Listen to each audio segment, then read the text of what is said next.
Welcome students. In today's video, we're going to take a look at how to create tables, graphs, and equations to model some mathematical situations. Before we get started though, do you know who invented algebra? And neither do I, but they must have been a real expert. Expert? No. Okay, you and baby are not happy with me with that one. Okay, anyway. So when we think about variables, graphs, tables, all these things, right? It's really important that we understand our vocabulary and where they go in these different comparison models we're going to be talking about.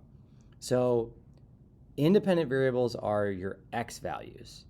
And when we think about our x values, they're often referred to as our input. X values are always going to be on the bottom, on the x-axis of our graph. So that's the independent variable, and that's the bottom of our this is a one-quadrant graph, so it'd be on the bottom. And then our dependent variables are always going to be, those are like our output, right? So on a table, they're going to be on the right-hand column, which is the output column, or on a graph, they're going to be on the y-axis, which is the vertical. Again, when we look at this graph, this is a one-quadrant graph, which really just means if you think about the whole quadrant plane, it's really just if you cut out the first quadrant one, that's what you're looking at here. All right, let's get into an example here where we're going to be taking a look at how to create a table, how to write our equation, and then how to come up with our graph to model a situation. So it says Kevin is taking a taxi from the airport to his home. There's a $6 flat fee for riding in the taxi. In addition, Kevin must also pay $1 per mile. Write an equation where m is the number of miles and t is the total cost in dollars of the taxi ride. Determine which variable is independent and which is dependent. Then graph the total cost for m being less than 6 miles. Okay, so there's a lot of different stuff going on here, right? When we look at a word problem like this, one of our most important things when we start is just break it down in the information that we have. So we know there's a $6 flat fee. So that means he's paying $6 no matter what to get picked up by the taxi, right? In addition, he's got to pay $1 per mile. So however many miles away from the airport he is, he's got to pay an extra $1 for that. And then now we're asked to write an equation where m is the total number of miles and t is the total cost. So they're already giving us that we have miles and cost as our variables, right? Okay, now we need to fill out a table and then we need to graph it. And before we can do either of those, we need to figure out which variable is independent and which variable is dependent. So remember, your independent variable is your x or your input variable. It is considered like the cause of whatever's happening. The dependent variable is based on that independent variable. It's the effect. So when I look at this situation, we have miles and we have cost. Well, depending on how far he goes, it costs more money, right? So the miles are the cause of the cost, right? If he's going somewhere really far away from the airport, it's going to cost him more than if he's going somewhere really close to the airport. So miles is going to be my independent variable, which is my input or x variable. So that's going to go on the left side of my table here. So I have miles, which is m. And then my dependent variable is going to be my total cost,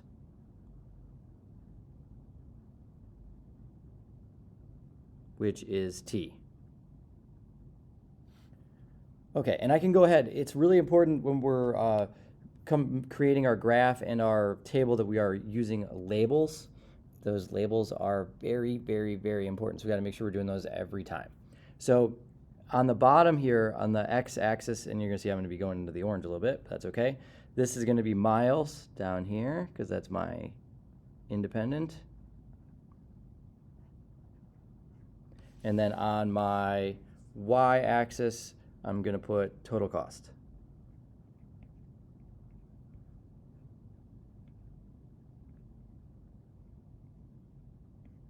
Okay, now let's take a look at some situations here, right? It says graph the total cost for M being less than 6 miles.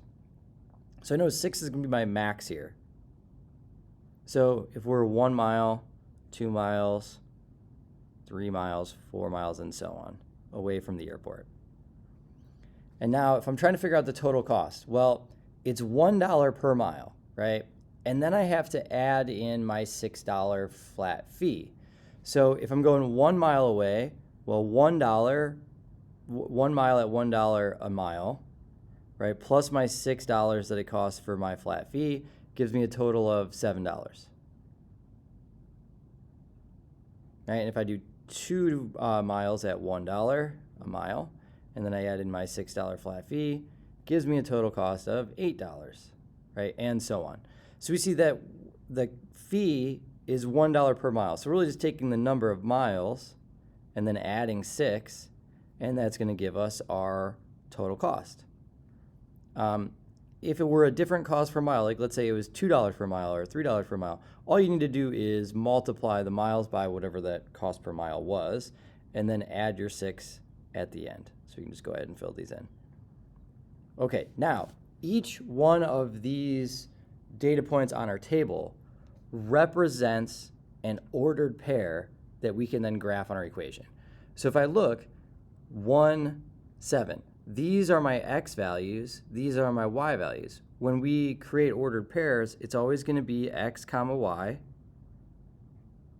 which correspond with then points on our graph, really. So we're just going over to 1 on our miles and then up to 7 or whatever our thing is, right?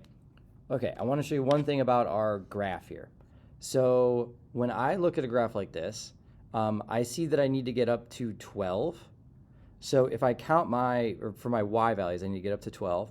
So if I count my spaces on my y-axis here, right, I have 1, 2, 3, 4, 5, 6. And I need to get to 12, right? So if I count by 2s, I can get up to 12, which will allow me to graph all those points on my y-axis. And then if I look at my x values there, I need to get to 6, and I have 6. So let's just go ahead and label those now. So it's 1, 2, 3, 4, 5, 6 on my x-axis. Then I'm going to go up by 2s on my y because I need to get up to 12.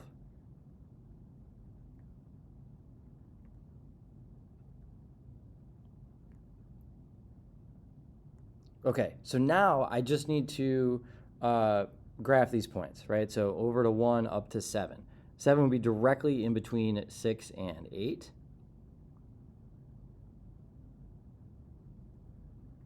Then 2 is 8, and so on. So all I'm doing is I'm taking these points from my table that I made, right? 3 miles is $9 total cost. So I go to 3 for miles and up to 9, which would be between 8 and 10. And I'm just continuing on again, 4 and 10. So we're seeing that we have different representations here for the same information, right? We have a table and we have an equation, and we have a graph that both represent the exact same thing, right? They represent my this situation of Kevin taking a taxi. So regardless of which way we display the data, they mean the same thing, but we can do different things with them from the different information. When we look at graphs, they provide us with a visual that gives us, we can look at trend data from that, we can think about the future and what's happening with it as time moves on or as miles move on.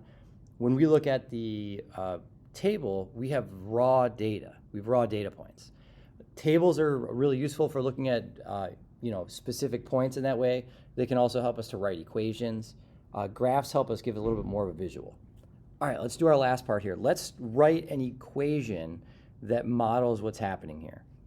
So if I look at my M values, the question is, how am I getting from my column that is my X column, my M's, over to my column that is my total cost? Right? What am I doing here that gets me over here if I go across the table like that? And if we look, we're multiplying times 1, which is $1 per mile, and then we're adding the $6 in that it cost for each, for the pickup, right? The $6 was constant, it didn't change. So we had to add that in each time. So really all we're doing is we're taking M times 1, which is just itself, which is just M, and then I'm just adding 6 to that for the $6 pickup, and that gives me my total cost of T. Right, so if I have started my M column and I add 6 to that, I get my total cost, which is T. Now, if you did put a 1 in front of the M, that is also technically correct because we're multiplying 1 times M. But this, the plus 6, that was my constant. It was the same in the entire thing no matter what.